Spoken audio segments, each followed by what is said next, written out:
But the biggest thing that I've been trying to conquer is fatherhood. You know what I'm saying? Honestly. Yeah, I see you got your boy right there. Yes. How many kids you got? I have four children.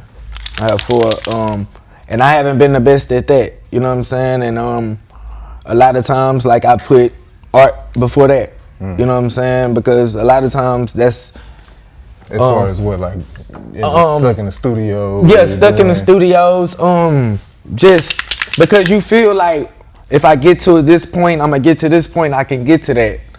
But in our reality, you know what I'm saying? You know, as men, we sharpen each other iron. You know, I didn't really have a father or nothing to teach me certain things on what to do. I'm self-taught. The streets taught me a lot and certain things like that. So I just got to a point where it's like, man, nothing is gonna be possible unless I get this right. You know what I'm saying? Unless I get my children right, or just pay attention to more of what they want to do. You know what I'm saying? And things like that. And it works for me now. Because at first you think that has you more aligned than you were before? Yeah, facts. But I didn't believe that at first. I thought that if I work hard, you know, which a lot of fathers think this way.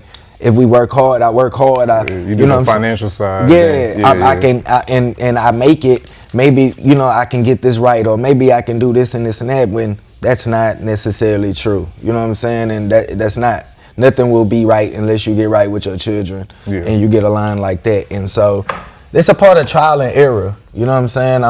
That's something that I'm not afraid to do, which is fail at something, because it's not necessarily failing to me. It's just a learning experience. Even tattoos. I'm not the best at that, but I tried that. Lock the door.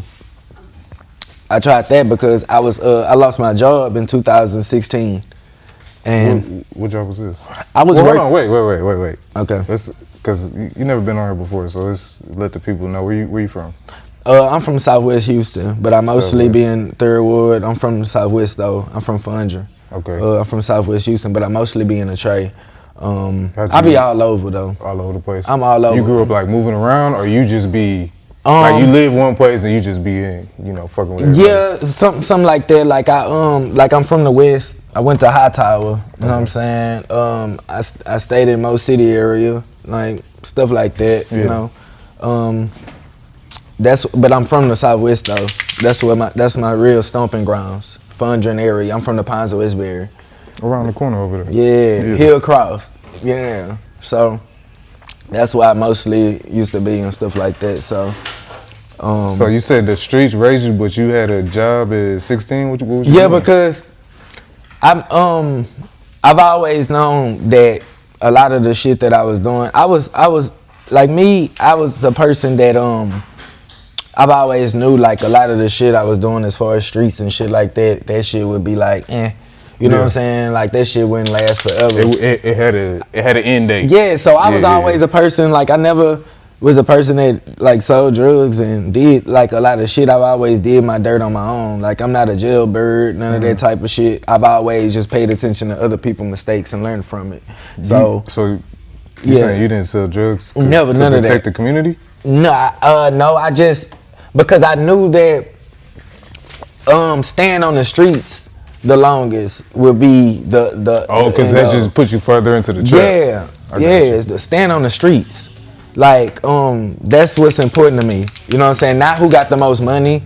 It's like you wanted the stripes. Yeah, I just wanted to, you know, be on the streets long, bro. Like I never was like, even no matter if I was gangbanging, no matter if I was doing this or doing that, I've always was like, you know, nah. I had friends that went to jail and went to prison early, so I was able to learn from that. Like, nah, I worked at Subways when I was 16. That's where you got fired from? No, where I got fired from when I was with my son, when I started doing tattoos, I was a manager at a Family Dollar.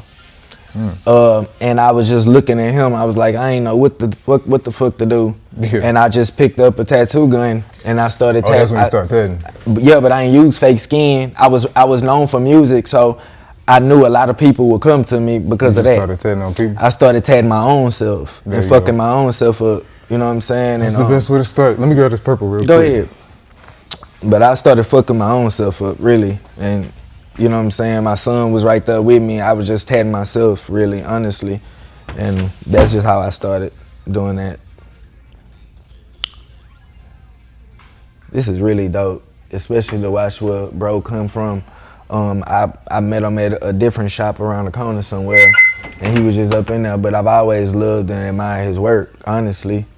And I started to come get needles from here, you know, and shit like that. But I feel like I love artists completely. Everything about art, you know what I'm saying? Like everything has an art to it, no matter what you do. That's how I feel.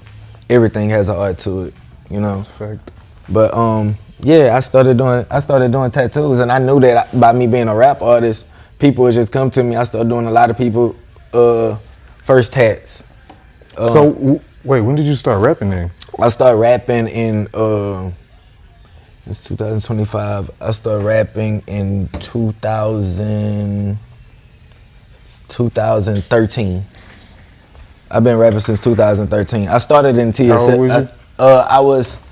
I was like 20. Okay. But I started in TSF count. In the TSF count.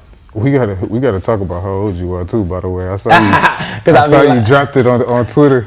Oh yeah, because I be lying to people, telling them I'm 40 on Twitter. But it's a psychology thing, honestly, and some type of mystique. Because I feel like everything is a young man's game.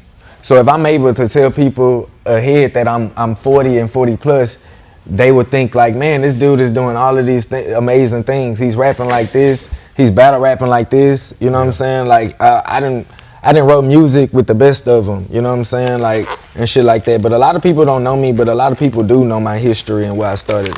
You know what I'm saying? Doing music.